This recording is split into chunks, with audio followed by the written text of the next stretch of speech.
Hello everyone, and welcome to my UK Royal Family News channel. I hope everyone is having a wonderful day.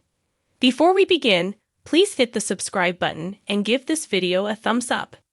Jeremy Clarkson received a reprimand for his humiliating article about Meghan Markle in an official ruling. More than 25,100 people complained to the press standards watchdog about his story in The Sun.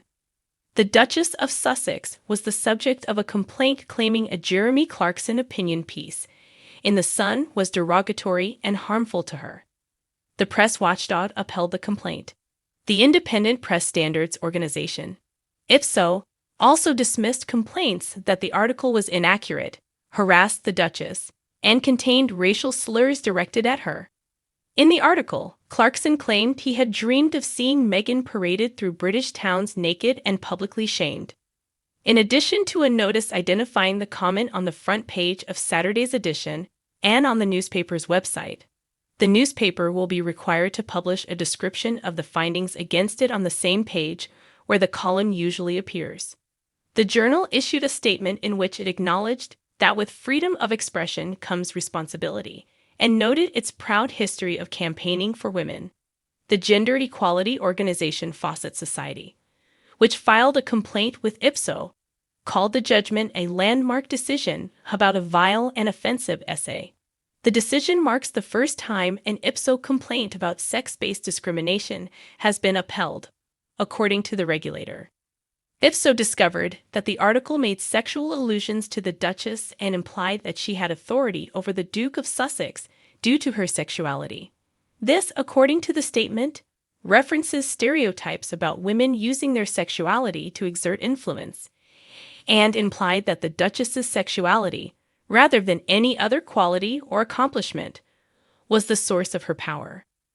The regulator also discovered that the comparisons made in the piece between Rose West, a serial killer, and former First Minister of Scotland Nicola Sturgeon were made solely for gender reasons.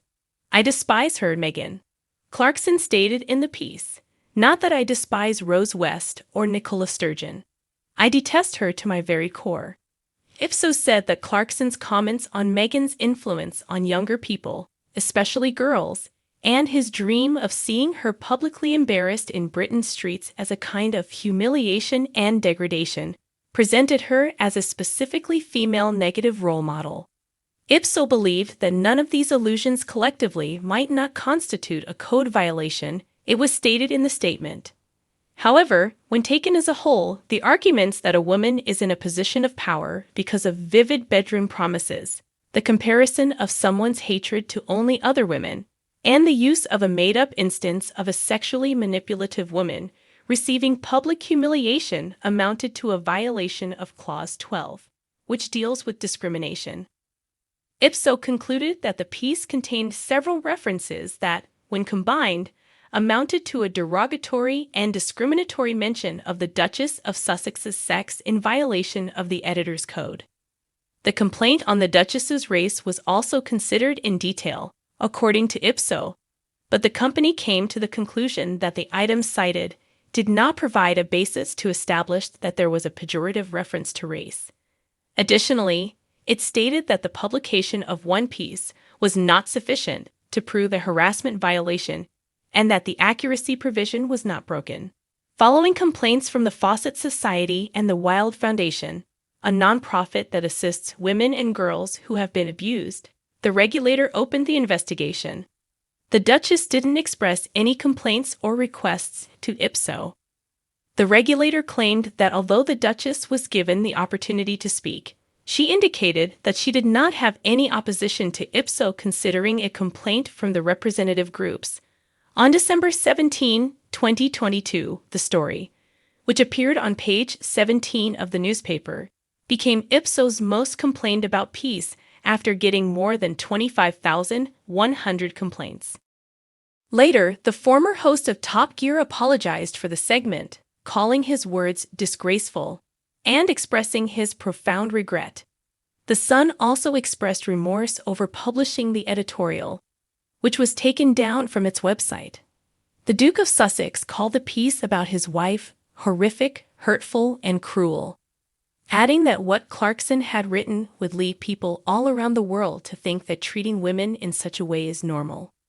IPSO chairman Lord Fawkes stated that the piece was a serious breach of the editor's code of practice, namely Section 12 in respect to discrimination. He also stated that they found the imagery to be humiliating and degrading against Meghan. He continued in a statement, IPSO's objective is to protect the public and freedom of expression by preserving high editorial standards. In this instance, the Sun fell short of these requirements.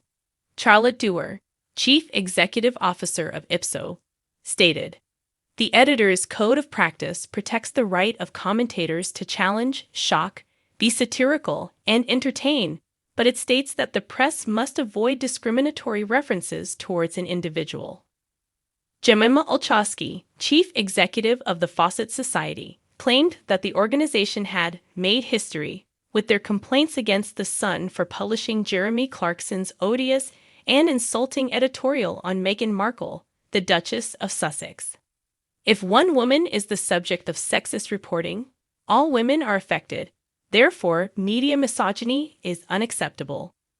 With this historic decision, our media has a real chance to catch up with what women have known for years, that misogyny and bigotry are unacceptable and can no longer be covered up in satire or lighthearted banter.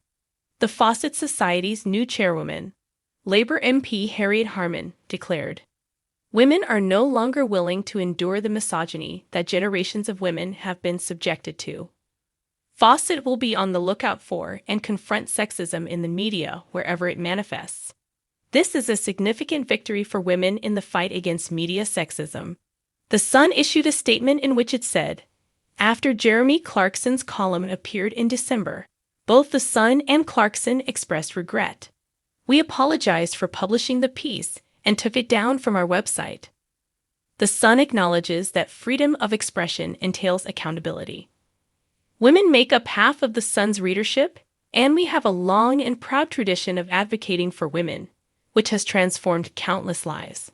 The Sun is dedicated to its work encouraging lawmakers to toughen laws against domestic abuse, contributing to the provision of beds in shelters, and encouraging abuse victims to get help. Our most recent initiative, Infant Bank on Us, is gathering money to assist mothers who are struggling to afford both a newborn infant and the increasing cost of living. According to IPSO, The Sun published a column about the Duchess of Sussex that included a derogatory and prejudiced reference to the Duchess's sex. Separate claims that the story was false, harassed the Duchess of Sussex, and made racial disparaging remarks about her were not upheld by the committee. The IPSO findings executive summary is being published today by The Sun. Harry is ill-suited and uncomfortable with Meghan Markle's desire to lead a celebrity lifestyle. Prince Harry seems to have moved his attention to causes that have always been important to him, while Meghan, Duchess of Sussex, seems to be getting ready for a new career in the arts and entertainment.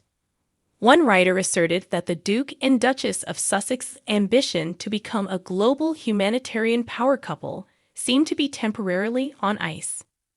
Journalist Alison Boshoff examined the most recent claims surrounding Meghan Markle and Prince Harry's jobs and identified a hole in both of their suggested schedules. Harry is reportedly gravitating back to charity and campaigning work after a string of projects focused on his own life and struggles, the commentator said. In contrast, the Duchess of Sussex has signed a solo deal with Hollywood agent Ari Emanuel at TVME, who will undoubtedly try to deepen her presence in the creative and entertainment world. The journalist then questioned, how long before Harry turns his back on the showbiz life, for which he is obviously ill-suited and seems entirely uncomfortable with, because of this void? The commentator wrote in a commentary piece for the Daily Mail that while Harry's reported ideas for an audio series were more focused on conversations with world leaders, Meghan has been happy to connect with a variety of celebrity friends for her Archetypes podcast. Bloomberg recently claimed that one of the Duke's plans was to interview Donald Trump and Vladimir Putin about their traumatic formative experiences. But according to Ms. Boshoff, Harry always seemed to be focused on giving back and serving others. The Duke himself stated in March that being in the service of others is what motivates him. As the Chief Impact Officer for coaching company BetterUp, which hosted the Uplift Summit in San Francisco, Harry said, "For me personally, I get so much out of assisting other people. What motivates me and gets me out of bed every morning is to help others. You then have children." Heart of Invictus, the Duke's announced Netflix project, which is rumored to be nearing release, reflects his dedication to helping others and supporting them. This documentary series, which was first announced in April 2021, is centered on the motivational Invictus Games athletes, sick, injured, or ill veterans, and service members who overcome their challenges with the help of sport. While Meghan had grown up in the entertainment industry and had a profession of her own in it, Ms. Boshoff also observed that Harry didn't seem very interested in it. The Duke mentioned the Sussexes' agreements with Netflix and Spotify during their Oprah Winfrey interview 2 years ago, saying, "The Netflix and the Spotify, they're all. That was never part of the plan. We lacked a strategy. When my family literally cut me off financially and I had to pay for protection for us, someone else had made that suggestion." In addition, Ms. Boshoff stated that Meghan was modeling her new relationship with her Hollywood agent Bonnie Hammer, an NBC executive who gave her the major break in Suits. Her husband's interests, however, are centered on the environment and mental health, despite the fact that she is rushing towards bigger and more lucrative media enterprises. Harry and Meghan are rumored to separate and explore other opportunities with their own personal endeavors. Prince Harry is rumored to be working on a documentary on Africa, where he frequently traveled, participated in philanthropic endeavors, and formed lifelong friendships. Instead of working on every project together, the Duke and Duchess of Sussex are rumored to explore other opportunities alone. Prince Harry is rumored to be getting ready to embark on a documentary on Africa, while Meghan just formed a partnership with Hollywood agency Ari Emanuel at WME. After the couple collaborated on a number of projects, including their record-breaking biographical Netflix documentary Harry and Meghan and the docuseries Live to Lead, these various commitments would be their latest. The Duke and Duchess' perspective on show business may be misaligned, according to a pundit, but PR specialist Mayam Riaz doesn't think the focus on two very different worlds by Meghan and Harry will harm the pair's brand. "We have seen Prince Harry and Meghan act independently for a long now," she said, according to the Mirror. "I don't think this will hurt their brand. Rather, it will allow them to explore options that are important to them personally. I still believe they are still seen together in public and will cooperate when opportunities arise." In actuality, Meghan and Harry are still in charge of Archewell, a group that includes 2 production companies and a nonprofit foundation. The two have discussed their collaboration on a number of times, notably in an interview with the U.S. publication The Cut. When Harry showed their interviewer their joint workspace last summer, he said, "Most individuals I know and many members of my family aren't able to work and live together. It could seem like a lot of pressure, but it's actually incredibly strange. However, it just seems normal and natural." When Harry and Meghan were recorded seated in front of their laptops during their biographical documentary, their home office setup was also briefly displayed. The Duke has reportedly been working on a documentary on Africa, but this is not his first recent solo endeavor. In January, he published his best-selling memoir, Spare. Meghan also published a book in the summer of 2021 called The Bench, a children's novella. While the Duke is slated to release Heart of Invictus, a documentary series centered on the inspirational stories of some of the veterans and service members who participate in his Invictus Games, Meghan also managed separately from Harry her podcast show Archetypes. Thanks for watching. If you like this video, so please don't forget to subscribe my channel and don't miss any updates.